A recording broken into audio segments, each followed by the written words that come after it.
enseigne-nous comment prier. Alors, je vais tenter, j'aurais pu prêcher sur tellement de choses, l'Apocalypse, la fin des temps, les situations internationales qui se dégradent, tellement de choses prophétiques par rapport à la Bible.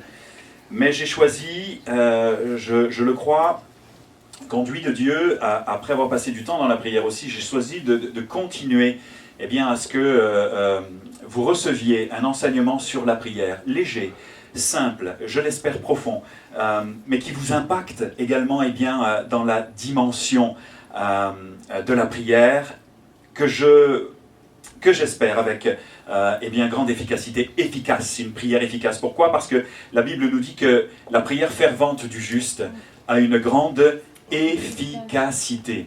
Et avant d'entrer eh bien, dans ces quelques principes que je veux encore une fois simples ce matin, je voudrais détailler encore un verset que eh bien, je vous ai mentionné il y a peut-être 15 jours, voire un mois de cela. La gloire de Dieu, dans Proverbe 25:2, c'est de cacher les choses, et la gloire des rois, c'est de les sonder. Vous vous souvenez qu'à un moment donné, pour ceux qui étaient là, il y a à peu près un mois de cela, je vous avais dit, j'ai la sensation très étrange parfois dans ma vie, eh bien, que Dieu cache les choses, que Dieu se cache pour mieux se révéler à nous.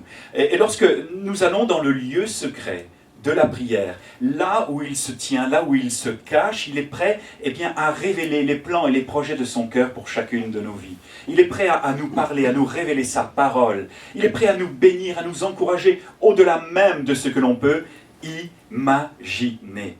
Et je connaissais ce verset, mais je l'ai un tout petit peu plus creusé. La gloire de Dieu, c'est de cacher les choses, qui vient eh bien, me conforter dans la dimension d'un Dieu qui eh bien, se cache et se révèle à la fois.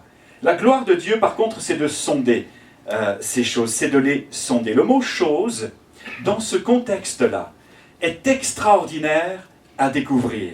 Il nous ramène à mots, à paroles. Normalement, nous aurions dû traduire, dans certaines versions, c'est correctement traduit, nous aurions dû traduire la gloire de Dieu, c'est de cacher les mots, c'est de cacher la parole. C'est incroyable. C'est incroyable parce que voici ce que l'évangile de Jean nous révèle au sujet de qui et au sujet de quoi? Au sujet de la parole. La parole faite chair. Dieu qui devient homme. Écoutez bien. Jean chapitre Jean 1 à 4. Au commencement, Jean, donc les premiers versets, au commencement était le Verbe, ou dans d'autres traductions, la parole. Et la parole était avec Dieu, et la parole était Dieu. Elle était au commencement avec Dieu. Toutes choses ont été faites par elle, et rien de ce qui a été fait n'a été fait sans elle. En elle était la vie, et la vie était la lumière des hommes. Verset 14. Et la parole, comme je vous le mentionnais, a été faite chair.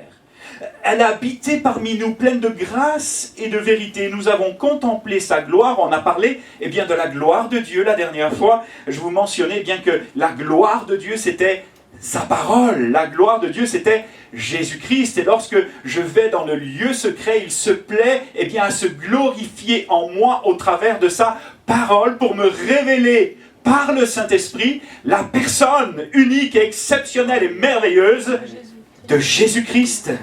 Et nous avons contemplé sa gloire, une gloire comme la gloire du Fils unique venu du Père. On pourrait encore retraduire ce verset.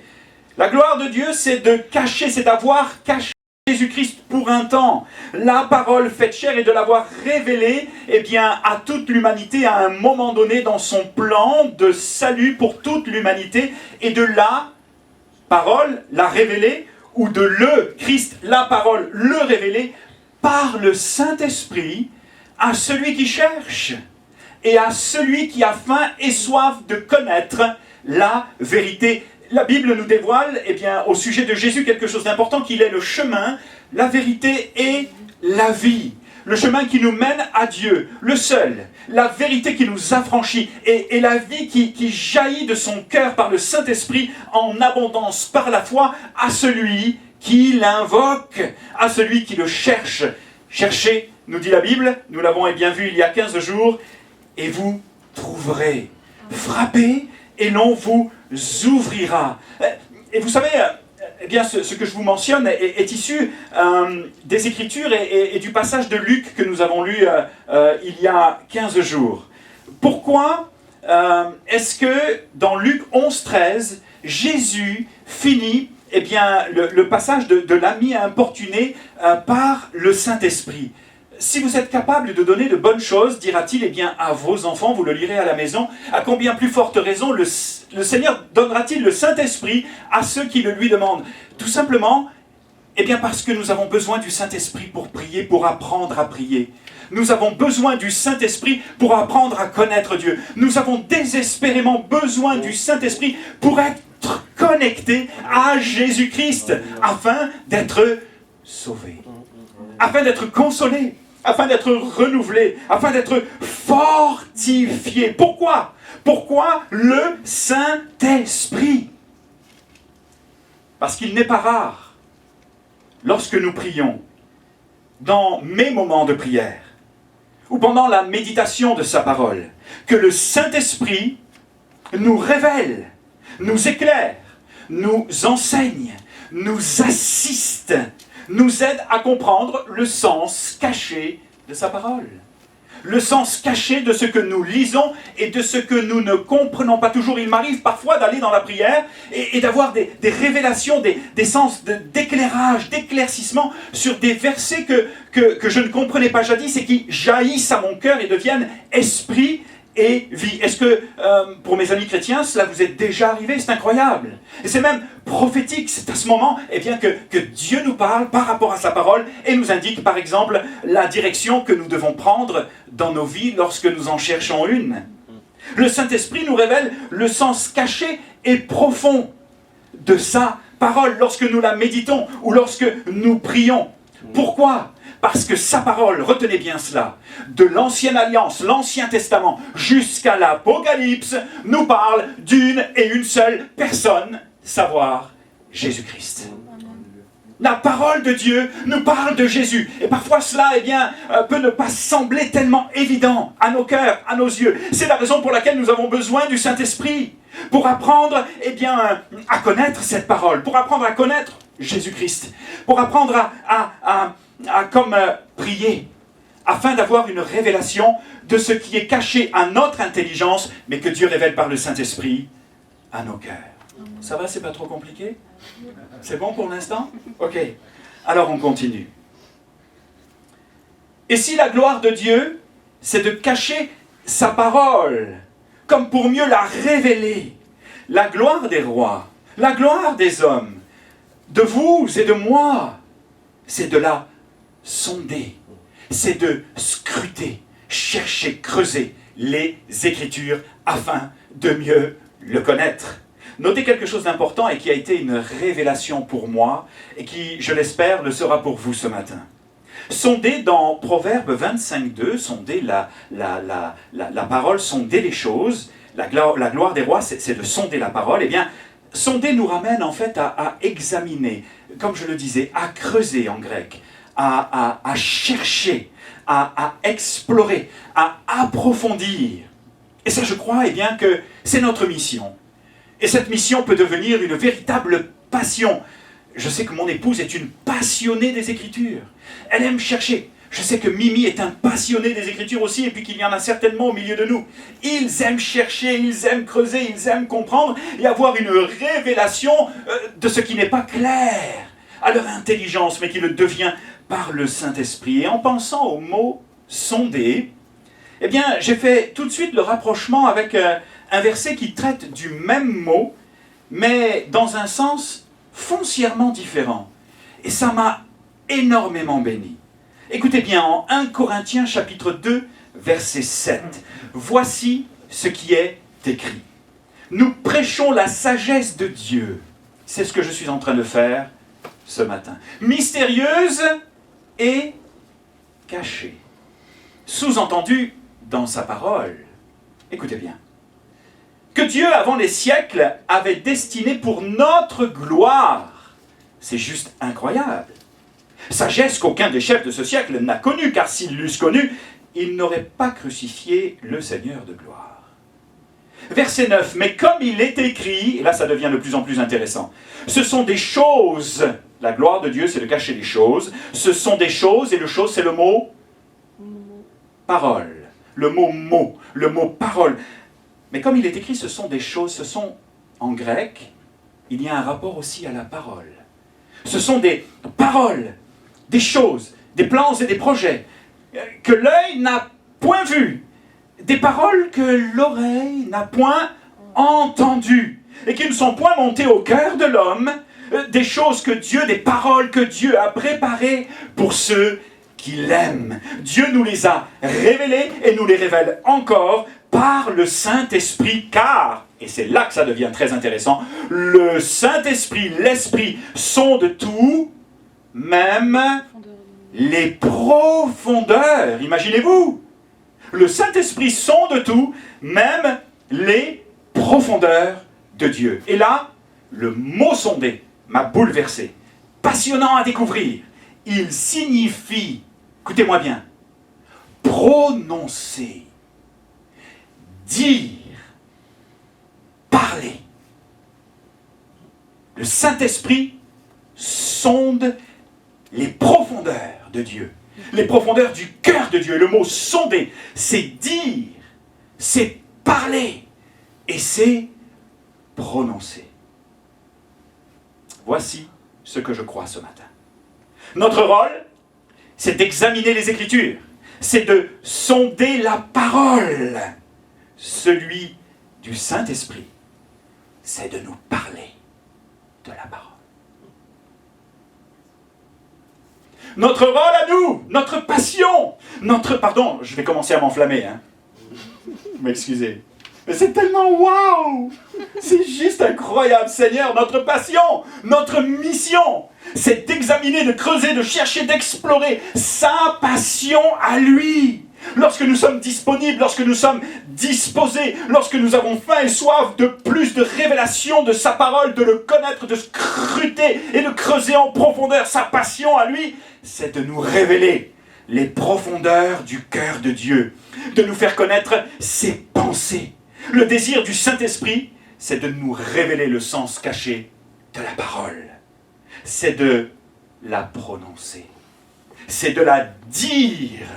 Ça va, vous me suivez? Est-ce que vous trouvez que c'est aussi génial que ce que j'ai cru trouver? Amen, amen. Non, c'est juste incroyable. La gloire de Dieu, là, c'est de... La gloire du Saint-Esprit, c'est de dire la parole, c'est de la prononcer. Vous savez quoi? Le Saint-Esprit dit à nos cœurs ce qu'il entend des profondeurs de Dieu. Il murmure à nos cœurs la parole. Mais si on considère que la parole, c'est aussi Christ, bien sûr, dans toute sa splendeur, alors, il se plaît, le Saint-Esprit, eh bien, à nous parler de Jésus, de la parole, à la dire, à la murmurer à nos cœurs, à nos oreilles, et notamment dans la prière. Oh, combien j'aime dans la prière, lorsque le Saint-Esprit murmure sa parole. Lorsque le Saint-Esprit m'enseigne sa parole, lorsque le Saint-Esprit me révèle, lorsqu'il me l'a dit, lorsqu'il me la murmure, et ça devient comme une caresse à mes oreilles, lorsqu'il la dévoile, lorsqu'il me la montre, lorsqu'il me la dit. Imaginez-vous, le Saint-Esprit sonde les profondeurs de Dieu. Ça signifie parler, dire, prononcer. Il dit ce qu'il entend du Père. Il dit ce qu'il entend de la parole de Jésus. Waouh! Je ne vais plus rentrer dans le lieu de la prière, le lieu secret, le lieu caché, comme quand j'y vais de manière traditionnelle. Non! J'y vais avec cette intention maintenant. Eh bien, d'apprendre à écouter la voix de l'Esprit pour me dire la parole, me l'enseigner et me la révéler. Alors je ne sais pas si c'est le même cri que vous allez faire monter jusqu'à l'éternel que le mien, mais ô Seigneur, c'est mon cri, enseigne-nous. Comment prier? besoin d'apprendre à prier, j'ai besoin d'apprendre à t'écouter. Oh, chaque matin, Père, éveille mon oreille pour que j'écoute comme écoutent les disciples selon Ésaïe 50, verset 4. Parle-moi de Jésus, la parole faite chair. Saint-Esprit, parle-moi des Écritures qui parlent de Jésus. Révèle-moi le sens caché des mots, afin qu'ils impactent ma vie, me touchent, me renouvellent, m'encouragent, m'édifient, me bouleversent, me nourrissent et m'instruisent. Murmure à mon oreille ce que Dieu veut que je connaisse et que j'entende. Enfin, apprends-moi à prier. Et là, c'est la seconde partie du message que je veux courte ce matin. Apprends-moi à prier selon l'Esprit, comme l'Esprit, par l'Esprit, en accord et en harmonie avec le Saint-Esprit, conformément à ce que le Saint-Esprit va me dire de dire. Et tournez-vous vers la personne à côté de vous. Et maintenant, il va falloir que tu dis ce que Dieu veut que tu dises dans la prière. Il va falloir que tu... Soyez pas gênés. Pour les personnes qui nous rejoignent pour la première fois ou les premières fois. En tout cas, soyez bénis. Je ne vous ai pas souhaité la bienvenue, mais vous êtes nos invités d'honneur en passant. Hein, pour les personnes qui viennent pour là ou les premières fois. Vraiment, vraiment. On est très touchés que vous soyez là. Vraiment. Hey, il va falloir que tu commences à dire ce que le Saint-Esprit te dit de dire. T'inspire de dire. Écoutez bien, pourquoi? Pourquoi est-ce que j'insiste sur ce point? Pourquoi est-ce que je veux vous donner de prendre conscience, d'être attentif à la parole et d'être attentif à ce que Dieu dit, à ce que le Saint-Esprit, qui sonde les profondeurs de Dieu, qui dit ce que Dieu veut que vous disiez, qui, comme un rapporteur, dans le bon sens du terme, rapporte les propos de Dieu pour vous. Pourquoi est-ce que c'est si important? Je vous laisse un petit temps de réflexion. Pourquoi est-ce que c'est important que vous disiez ce que le Saint-Esprit vous dit de dire? Si quelqu'un a la réponse, je lui offre une semaine aux Bahamas offert par Hervé et Valérie. Ça va? Il s'y attendait pas. Il pensait passer à un culte béni, mais là, je viens de lui casser la baraque. Pourquoi est-ce que c'est si important de dire ce que le Saint-Esprit vous dit de dire? Pourquoi? Pour avoir l'autorité? C'était presque ça. Mais c'est vraiment dans la bonne direction. C'est vraiment. Eh bien, je vous livre la perle ce matin, que vous allez vous saisir dans la prière également, parce que la parole est profondément et puissamment créatrice. La parole que le Saint-Esprit va vous dire de dire est profondément et puissamment créatrice. Il y a quelques années de cela, j'étais en Haïti. Et je dois vous avouer avoir vécu quelque chose d'assez surnaturel. Pour les personnes qui ont eu un rapport à ces choses-là, soyez rassurés, Jésus est plus que vainqueur. Et il peut vous sortir de ces méandres et de ces rouages et de ces chaînes d'esclavage que sont les rouages de l'occultisme. Et pour ceux qui ont un peu peur de ces choses, soyez en paix. Jésus domine la situation et il a vaincu le diable, il a vaincu l'ennemi, nous dit la Bible, à la croix du Calvaire. Et pour ceux qui sont à l'aise avec ça, eh bien, vous allez être édifiés, vous allez être bénis, parce que moi là, je ne suis pas un chasseur de démons. Très très sincèrement, je sais que ça existe, mais lorsque le Saint-Esprit m'y conduit, eh bien, je le fais. Ce n'est pas un domaine qui m'effraie, je n'ai pas peur de ça. Par contre, j'ai la foi.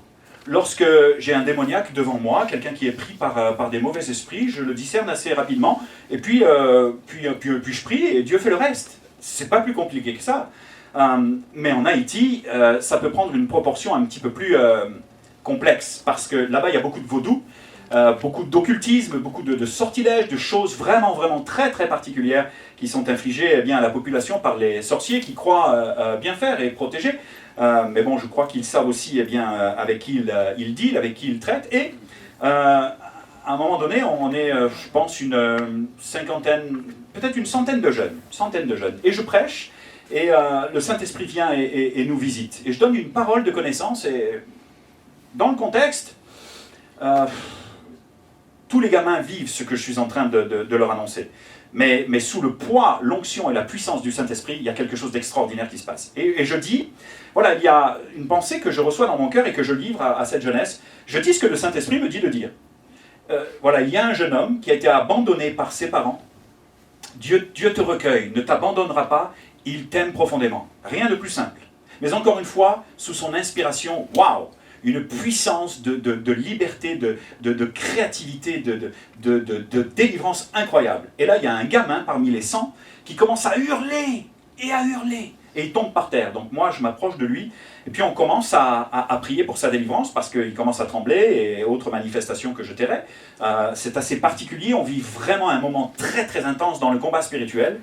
Et puis, j'étais là, et au nom de Jésus sort, au nom de Jésus sort. Il ne se passait rien. Et à un moment donné, j'ai compris quelque chose. Qu'il fallait, dans le combat spirituel, que je me mette à l'écoute du Saint-Esprit. Et là, le Seigneur me dit, clairement, au travers d'une parole qui n'était pas audible, mais de quelque chose de vraiment puissant dans mon cœur, mets ta main ici, sur son gosier, et ordonne qu'il vomisse. Je vous promets, je l'ai fait une fois, je ne l'ai jamais refait. Parce que il faut faire ce que Dieu vous dit de faire sur l'instant. Et prier pour quelqu'un n'a rien de méthodologique. On prie selon l'Esprit, par l'Esprit. Et donc je pose pour la première fois de ma vie, alors que tous les jeunes qui étaient autour de moi croyaient que j'étais un chasseur de démons professionnel, pardon, il n'en est rien du tout. Je pose ma main là sur le gosier et je lui dis, maintenant, vomis tes démons, au nom de Jésus. Et le gamin se met à vomir. Ok. Je ne suis pas surpris, je me laisse conduire. Et puis à un moment donné, le Seigneur me dit clairement, par une parole qui s'impose dans mon cœur, mets ta main sur ses yeux et proclame la lumière de Jésus-Christ dans ses ténèbres. Vous me croirez ou pas, je pose ma main et il se met à hurler au moment où je dis que la lumière de Christ brille dans tes ténèbres. Je dis ce que le Saint-Esprit me dit de dire. Et là, ce qui est juste incroyable, c'est qu'il veut m'arracher la main parce que ça le brûle dans ses yeux. On continue de prier, il est complètement délivré. Il revient à son bon sens, il rentre chez lui. Une fois qu'il est chez lui, son frère qui n'était pas à la réunion le rejoint, son frère est délivré instantanément. Il se met à vomir et la lumière de Jésus chasse ses ténèbres. Tout simplement parce que je me suis mis à l'écoute du Saint-Esprit et que j'ai dit ce que Dieu voulait que je dise. Pourquoi ? Parce que la parole de Dieu est véritablement source de puissance et créatrice. Il y a une véritable puissance lorsque nous parlons le langage du Saint-Esprit. Lorsque nous nous unissons à lui pour prier, lorsque nous sommes saisis par sa pensée. Pourquoi ? Parce que sa parole, encore une fois, je le répète pour que ça rentre bien dans vos cœurs, est créatrice. Imaginez-vous, le psaume 33, verset 9, d'affirmer, il dit, et la chose arrive. C'est juste incroyable. Il dit, Dieu dit par le Saint-Esprit, et la chose arrive. Il ordonne, et elle existe. Il faut que vous compreniez quelque chose. Très très rapidement, il y a une parfaite unité entre le Père, le Fils, la parole, et le Saint-Esprit qui dit la parole. Une parfaite osmose, une parfaite unité, une parfaite harmonie et un parfait amour. Non seulement cela, mais, si je puis m'exprimer ainsi, une parfaite complicité. Et Dieu dit. Ce qu'il dit s'accomplit. Ce que vous allez dire sous l'onction, l'inspiration et la conduite du Saint-Esprit a de fortes chances de s'accomplir si c'est lui qui vous dit de le dire. Amen. C'est la raison pour laquelle dans le lieu secret, il me faut être attentif à ce que Dieu veut que je dise, à ce que Dieu veut me communiquer, me révéler au travers de sa parole, mais au travers de ce qu'il veut, eh bien, me dire. Écoutez bien pour terminer. Dieu dit que la lumière soit. Est-ce que tu peux m'accompagner quelques instants maintenant avec ta guitare, Eva, s'il te plaît ? Dieu dit que la lumière soit et la lumière fut, déclare Genèse chapitre 1, verset 3. Eh bien, je veux te dire ce matin, pour ramener ce message à ta vie personnelle, Je veux te dire ce matin qu'il a la capacité de faire jaillir la lumière en toi. Il a la capacité d'éclairer ton chemin, la capacité d'éclairer tes ténèbres et de te faire passer des ténèbres à son admirable lumière. La capacité de t'éclairer, la capacité de te montrer que Jésus est le chemin, la vérité et la vie. Il cria d'une voix forte, « Lazare, sors !» Et le mort sortit, atteste Jean chapitre 11, versets 43 à 44. Vous savez, ce passage où Marthe et Marie ont comme perdu leur frère, puis Jésus semble arriver au dernier moment. Je veux te dire que Jésus n'arrivera jamais au dernier moment dans ta vie. Toujours au bon moment. Amen. Jamais trop tôt. Jamais trop tard. Dieu n'est jamais en retard. Ton temps n'est pas le sien. Lazare sort. Quelque chose de puissant sort de la bouche de Jésus. Et le gars là, qui était mort depuis 3-4 jours et qui sentait déjà, sort de son tombeau. Les autres le délient et voici qu'il revient à la vie. Passant de la mort à la vie. C'est peut-être une parole pour toi ce matin. Il peut ressusciter ce qui est mort en toi. Amen. Te redonner un espoir. L'espoir de jours meilleurs. L'espoir de la vie.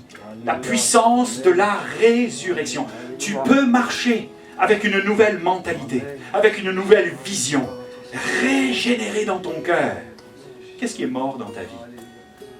Au point que tu sentes déjà cette odeur de mort qui t'environne, les choses qui ne fonctionnent pas, qui ne marchent pas, la dépression qui vient, qui t'avilit et te tire vers le bas, les pensées de mort ou de suicide même. Oh, combien j'aurais voulu que la personne à laquelle je pense soit là ce matin pour entendre ces propos. Il a la capacité de te faire passer de la mort à la vie, de te montrer sa gloire par sa parole. Même de faire cesser les tempêtes émotionnelles de ton cœur qui s'agite, peut-être à cause des événements, ou peut-être tout simplement parce que ça ne va plus dans ta vie. Écoute bien, il menaça le vent et dit à la mer, en Marc chapitre 4, verset 39, « Silence, tais-toi !» Et le vent cessa. Vous savez, lorsque les disciples sont avec Jésus sur la barque et que lui, semble dormir, je veux te dire que Dieu ne dort pas.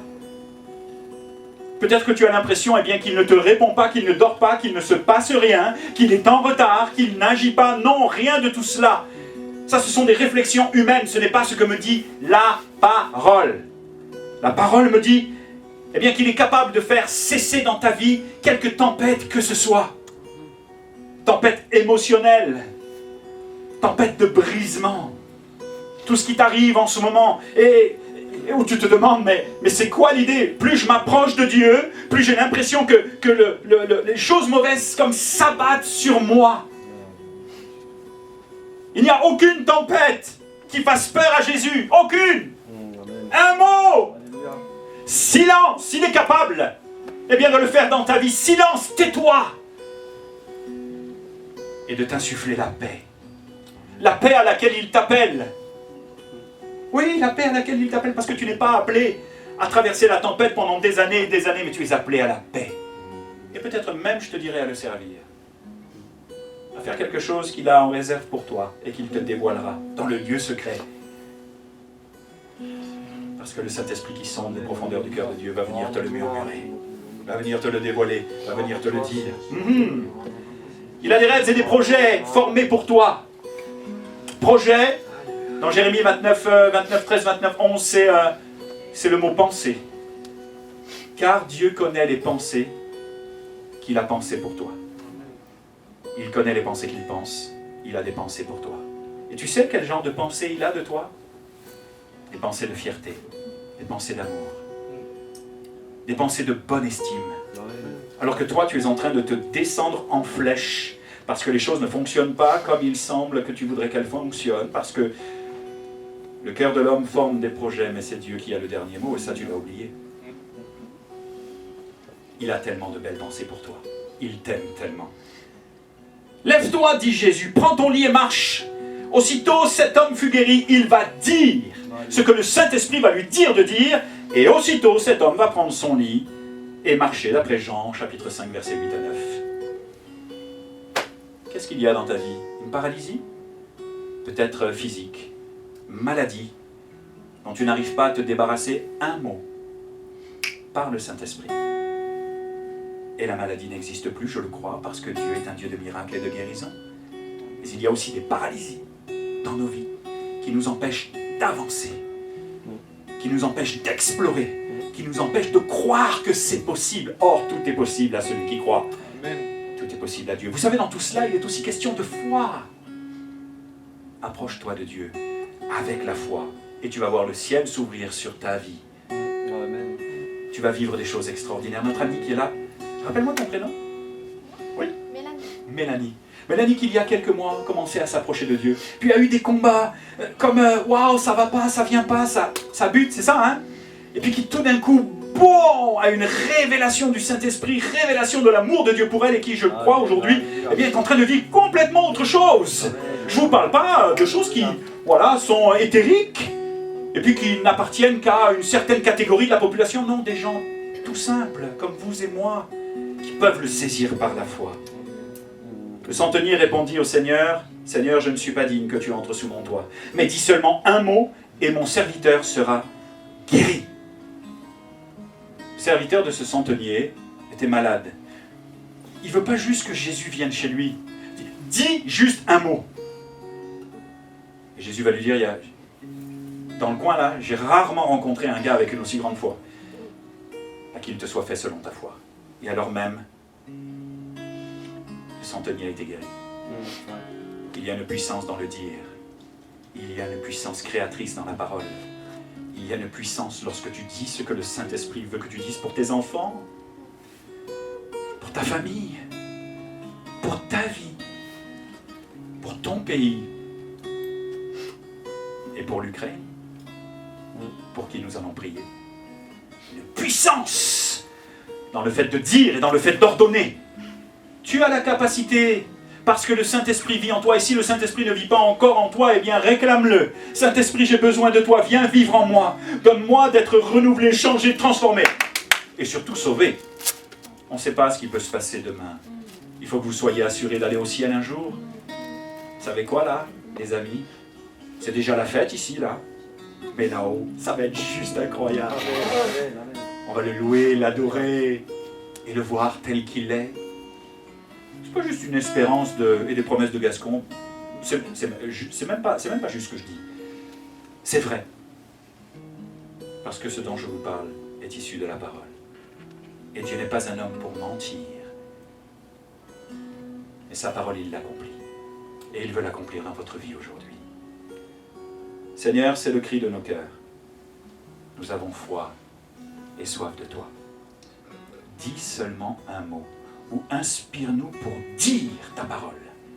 Dire ce que tu entends des profondeurs de Dieu. En accord avec le Père, le Fils et le Saint-Esprit. Aide-moi à être comme ta bouche. Je voudrais vous proposer d'entrer maintenant dans la prière. Nous laisser inspirer. Eva va chanter un chant pour proclamer, annoncer, ordonner, déclarer, prononcer et dire ce que le Saint-Esprit me dit de dire. Vous dit de dire. Les psychologues israéliens de l'université hébraïque, et je termine avec ça, écoutez bien, c'est juste incroyable. Les psychologues israéliens de l'université hébraïque de Jérusalem ont découvert que le prénom choisi par les parents, écoutez bien, que les prénoms choisis par les parents pour leur enfant influencent son comportement et la forme de son visage. Ils ont nommé ce phénomène l'effet Dorian Gray, en référence à un roman d'Oscar Wilde. Malheureusement, ces scientifiques, très probablement athées, expliquent ce phénomène comme étant le produit d'une constitution sociale.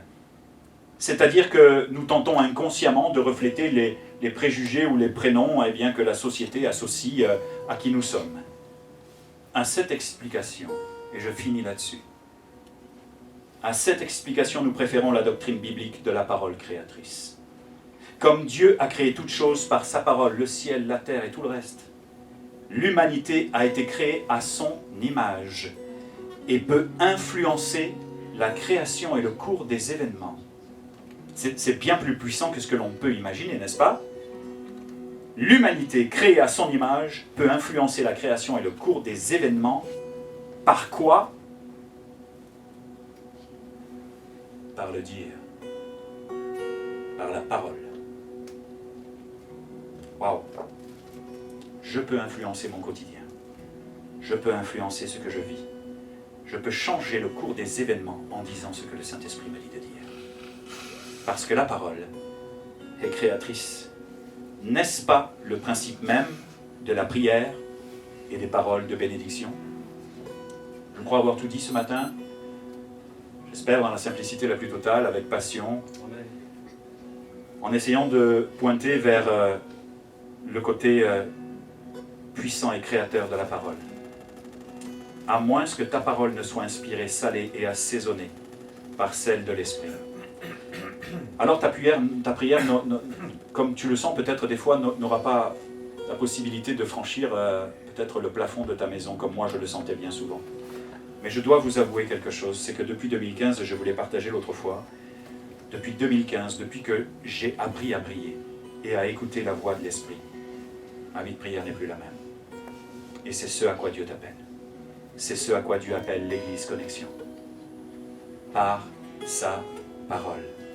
La gloire de Dieu, c'est de sonder. C'est de cacher, les choses. La gloire des hommes, c'est de les sonder. Et sa parole vient de vous être révélée modestement par le Saint-Esprit. Saisissez-vous-en par la foi et commençons à prier. Peut-être tout à l'heure les uns pour les autres, pour l'Ukraine, pour la paix dans le monde, et pour que le Seigneur surtout nous garde, nous et nos familles, nous convainc, nous montre, nous révèle la personne de Jésus. Il est ton ami et il t'aime tellement. Alléluia.